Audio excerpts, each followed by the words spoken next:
আমার স্ত্রী পূজাকে ১ মাসের জন্য ট্রেনিংয়ে যেতে হয়েছিল, তাই বাড়িতে কাজ করার জন্য আর কেউ ছিল না।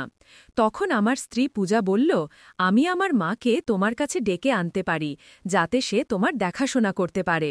তখন শাশুড়ি মাও বাড়িতে আসতে রাজি হয়ে গেলেন। পূজা ১ মাসে ট্রেনিংয়ের জন্য কলকাতা চলে গেল। বাড়িতে আমি আর আমার শাশুড়ি মা, আমরা দুজনেই ছিলাম। এক রাত খুব ঠান্ডা পড়ছিল, তাই আমি আমার ঘরে ঘুমাতে গেলাম, কিন্তু সেখানে শাশুড়ি মা আগেই ঘুমিয়ে পড়েছিলেন। যখন আমি ঘরে ঢুকলাম, শাশুড়ি মা বললেন, কি হলো জামাই? আমি বললাম, বাইরে খুব কড়া ঠান্ডা আর আমার ঘুম আসছে না। তখন শাশুড়ি মা বললেন, কিছু না, তুমিও এসো। যখন আমি বিছানায় গেলাম, শাশুড়ি মা বললেন, তুমি এখনও খুব কাঁপছ, কাছে এসো, আমি তোমার ঠান্ডা মুহূর্তেই দূর করে দেব। তারপর শাশুড়ি মা কাছে এলেন এবং বললেন, জামাই, এখন লজ্জা পোড়ো না। এবং অবিরাম বন্ধুরা, আমার নাম সুনীল, আমার বয়স ২১ বছর, আর সম্প্রতি আমার বিয়ে হয়েছে পূজার সাথে। সে একটি সরল, সাধারণ আর ভোলা মেয়ে। যখন আমাদের বিয়ে ঠিক হলো, আমি ভেবেছিলাম আমি আমার স্ত্রীকে খুব খুশি রাখব। কিন্তু যখন আমি মেয়ে দেখতে গেলাম, যে মেয়েটি স্বাগত জানাতে দাঁড়িয়েছিল, তাকে দেখে আমার মনে হলো এই সেই মেয়ে যাকে আমি পছন্দ করব। আমি তাকে তখনই পছন্দ করে ফেললাম, কিন্তু পরে জানতে পারলাম সে মেয়ে নয়, তার মা। এরপর মেয়ে দেখার প্রক্রিয়া শেষ হল এবং আমাদের বিয়ে হয়ে গেল। আমার শাশুড়ি মায়ের নাম করিশ্মা। তিনি দেখতে খুব সুন্দর আর আকর্ষণীয়। আমার নজর প্রায়ই তার দিকেই থাকত। তার কথা বলার ভঙ্গি খুবই নরম আর মিষ্টি ছিল। তার নামের মতোই তার মধ্যে এক অন্যরকম জাদুকরী সৌন্দর্য ছিল। তার বয়স বেশি হলেও তাকে দেখে কেউ বলবে তিনি ৩০-এর কাছাকাছি বয়সের। তার গোড়া রং, নরম চেহারা আর হাসি খুবই সুন্দর ছিল। তার শাড়ি পরার স্টাইল আমার ওপর গভীর প্রভাব ফেলেছিল। বিয়ের প্রথম দিনেই তিনি আমার দৃষ্টি আকর্ষণ করেছিলেন। আমার শ্বশুর ছিলেন না, তাই বিয়ের পর শাশুড়ি মা আমাদের সাথেই থাকতেন। আমার শালা বিদেশে চাকরি করতেন এবং সেখানেই স্থায়ী হয়ে গিয়েছিলেন। তিনি শাশুড়ি মাকেও তার কাছে ডেকে নেওয়ার কথা বলতেন, কিন্তু শাশুড়ি মা বিদেশ যেতে রাজি হতেন না। শ্বশুরের মৃত্যুর ২ বছর হয়ে গিয়েছিল। তখন থেকে আমার স্ত্রী পূজা আর আমি দুজনেই বাড়িতে থাকতাম। বিয়ের পর আমার স্ত্রী পূজা, যিনি আগে থেকেই পড়াশোনায় মেধাবী আর ট্যালেন্টেড ছিলেন, তিনি একটি বড় চাকরির সুযোগ পেলেন। কিন্তু চাকরির জন্য তাকে ১ মাসের ট্রেনিংয়ে কলকাতা যেতে হয়েছিল। কলকাতায় তার থাকা খাবার ব্যবস্থা কোম্পানি করে দিয়েছিল, কিন্তু তার যাওয়ার পর আমার জন্য বাড়িতে খাবার বানানো কঠিন হয়ে পড়ত।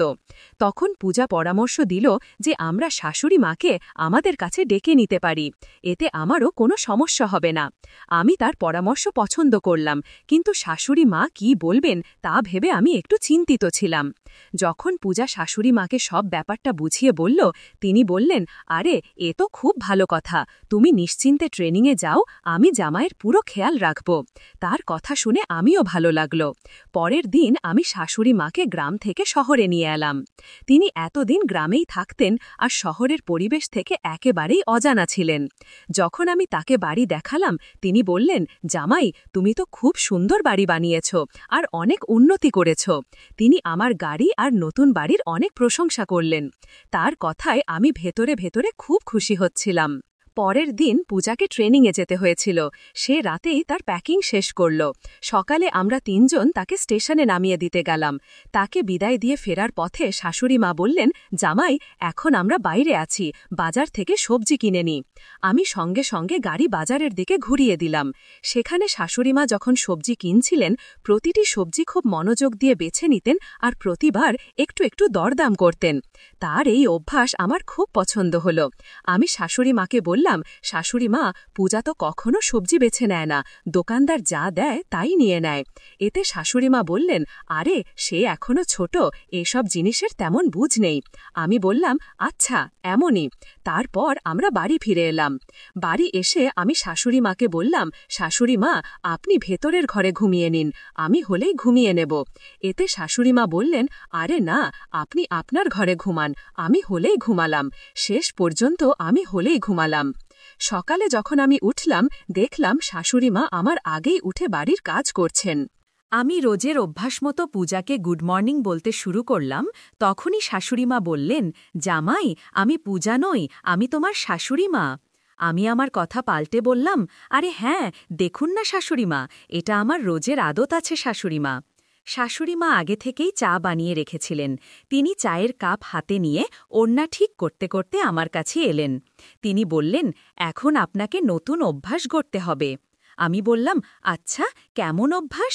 তিনি বললেন, চলুন আগে চা পান করুন, আমি আপনার জন্য বিশেষ মশলাযুক্ত চা বানিয়েছি। আমি চা পান করলাম এবং সেটা সত্যিই খুব সুস্বাদু ছিল। শাশুড়িমা জিজ্ঞাসা করলেন, জামাই, চা কেমন লাগলো? আমি বললাম, সত্যিই খুব ভালো হয়েছে, মশলাদার, ঠিক আপনার মতো। তিনি বললেন, আমার মানে? আমি বললাম, আপনার মতো মিষ্টি আর প্রিয়। তারপর আমি হাসতে লাগলাম, আর তিনি বললেন, আপনার কথায় মিষ্টতাও কম নেই। আমি মজা করে বললাম, আপনি তো সবসময় আপনার মেয়ের পক্ষই নেবেন, জামাইয়ের পক্ষ নেবেন কেন? এ শুনে আমরা দুজনেই জোরে হেসে উঠলাম। আমি গোসল করতে গেলাম, কিন্তু আমার দৈনন্দিন অভ্যাস অনুযায়ী তোয়ালেটা বাইরেই রেখে দিয়েছিলাম। যখন গোসল করতে গেলাম তখন বুঝতে পারছিলাম না তোয়ালেটা কিভাবে আনব। আমি জোরে ডাকলাম, মামি, মামি। শাশুড়িমা এলেন এবং কিছু না বলেই তোয়ালেটা আমার হাতে দিয়ে দিলেন। আমি বুঝতে পারলাম না যে তিনি কিছু না বলেই কিভাবে বুঝলেন যে আমার তোয়ালে দরকার। আমি গোসল করে বের হয়ে অফিসের জন্য প্রস্তুত হয়ে বেরিয়ে গেলাম।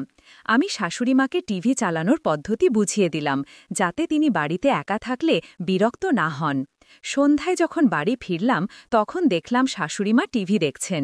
আমাকে দেখে তিনি নিজেকে সামলে নেওয়ার চেষ্টা করলেন। আমি বললাম, মনে হচ্ছে আপনি গোসল করেননি? তিনি বললেন, হ্যাঁ, আমি তো গোসল করেছি। আমি বললাম, কিন্তু আপনি শাড়ি বদলাননি, তাই মনে হলো আপনি গোসল করেননি। শাশুড়িমা বললেন, জামাই, সত্যিই আমার ভালো লাগলো যে আপনি ছোট ছোট বিষয়েও এত খেয়াল রাখেন। আমি বললাম, আরে, খেয়াল রাখা তো বটেই, শেষমেশ বাড়িতে এখন আমরা দুজনই আছি, আর আপনার দেখভাল করা আমার দায়িত্ব। আমি হাত মুখ ধুয়ে টিভি দেখতে বসলাম, তখন শাশুড়িমা আমার জন্য চা বানাতে চলে গেলেন। তার বাড়ি আসায় বাড়ির পরিবেশ একদম শান্ত, পরিষ্কার আর আনন্দময় লাগছিল। পূজা যখন বাড়িতে থাকত তখন আমার জন্য চা বানাত, কিন্তু শাশুড়িমার বানানো চা আর খাবারে এক আলাদা স্বাদ ছিল।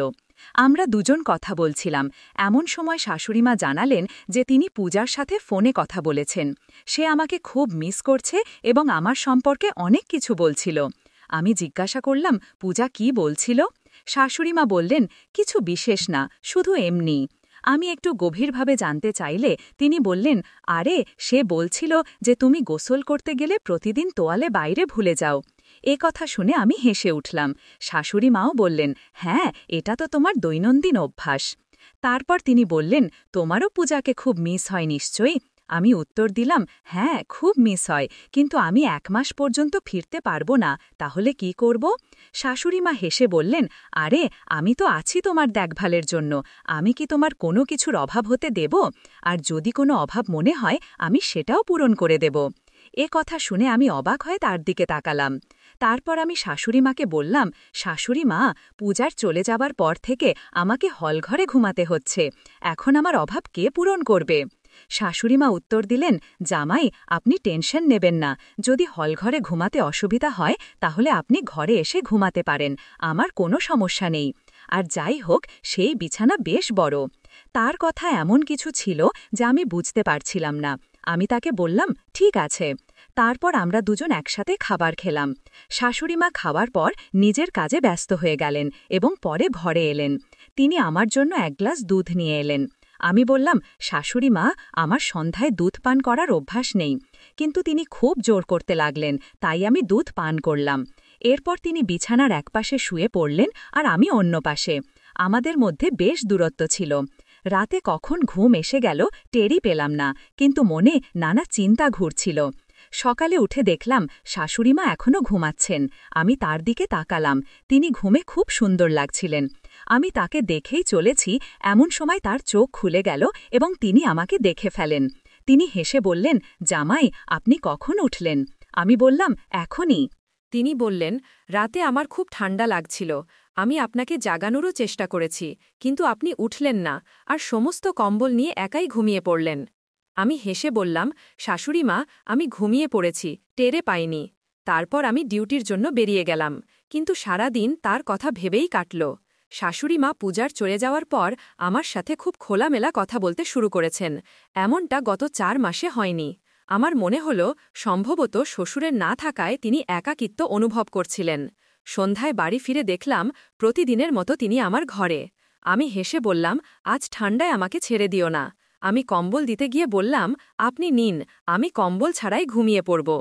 এতে তিনি বললেন, আরে এখন ঠান্ডার মাস চলছে, আর যাই হোক পূজাও তো তোমাকে ছেড়ে চলে গেছে, এখন বাড়িতে শুধু আমরা দুজনই আছি, কে এসে আমাদের দেখবে। আমি কম্বল নিয়ে ঘুমানোর চেষ্টা করলাম। শাশুড়ি মা আমার জন্য দুধ এনে রেখেছিলেন, কিন্তু আমি দুধ পছন্দ করতাম না, তাই তা পান করিনি। গ্লাসটি টেবিলের নিচে রেখে দিলাম। শাশুড়ি মা জিজ্ঞেস করলেন, দুধ খেয়েছ? আমি মিথ্যা বললাম, হ্যাঁ খেয়েছি। কিন্তু তার এই প্রশ্নের পর আমার ঘুম আসছিল না। শাশুড়িমা ঘুমিয়ে পড়েছেন বলে মনে হচ্ছিল, কিন্তু কিছুক্ষণ পর আমি টের পেলাম যে তিনি ঘর থেকে বেরিয়ে গেছেন। আমি ভাবলাম হয়তো কোনো কাজে গেছেন। কিছুক্ষণ পর তিনি ফিরে এসে আমার পাশে বসলেন।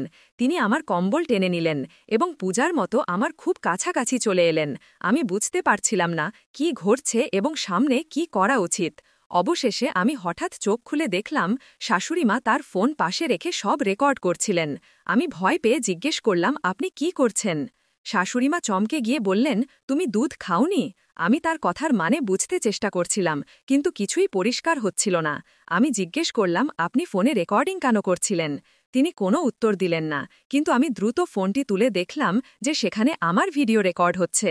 তখনই আমি বুঝতে পারলাম যে শাশুড়িমা গতরাতে দুধে ঘুমের ওষুধ মিশিয়েছিলেন এবং আমার অসহায় অবস্থার সুযোগ নিয়ে আমার ছবি ও ভিডিও বানাচ্ছিলেন। আমি সব বুঝে গেলাম। দ্রুত ফোন থেকে ভিডিও ডিলিট করে দিলাম, কিন্তু শাশুড়িমা বললেন, করিশ্মার ফোনেও ছবি আছে। এটা শুনে আমি বুঝলাম যে পূজাও এই ষড়যন্ত্রের অংশ। শাশুড়িমা সব কথা বলতে শুরু করলেন। আমি নিঃশব্দে তার কথা শুনলাম এবং তারপর 112-এ কল করলাম। 10 মিনিটের মধ্যে পুলিশ আমাদের বাড়িতে অনুমান করতে পারেননি যে আমি পুলিশ ডেকে দিয়েছি। আমি পুলিশকে পুরো ঘটনা বললাম। তখন সত্য প্রকাশ পেল যে পূজা এবং শাশুড়িমা আসলে মা মেয়ে নন, বরং বোন। তারা দুজন একই গ্যাংয়ের সদস্য ছিল, যারা ছেলেদের বিয়ে করে তাদের ভিডিও বানাত এবং তাদের সম্পত্তি হাতিয়ে নেওয়ার ষড়যন্ত্র করত। আমার এই বিয়ে একটি ম্যারেজ ব্যুরোর মাধ্যমে হয়েছিল, তারই আমি সময় থাকতে এই ফাঁদ থেকে বেরিয়ে আসতে পেরেছি এবং বড় আর্থিক ক্ষতি থেকেও রক্ষা পেয়েছি। এই শিক্ষা আমি সারা জীবন মনে রাখব। বন্ধুরা, এই গল্প বলার উদ্দেশ্য কারও মন খারাপ করা বা কোনো অনৈতিক কার্যকলাপকে উৎসাহিত করা নয়, শুধু আপনাদের সচেতন ও সতর্ক করা। সমাজে এমন ঘটনা থেকে সতর্ক থাকুন এবং অন্যেরও সতর্ক করুন। আপনি যদি আমার গল্পটি পছন্দ করেন তাহলে ভিডিওটি লাইক করুন, চ্যানেলটি সাবস্ক্রাইব করুন এবং এই ভিডিওটি যতটা বেশি লোকের সাথে শেয়ার করুন। আবার দেখা হবে এমনই আরেকটি গল্প নিয়ে। ধন্যবাদ।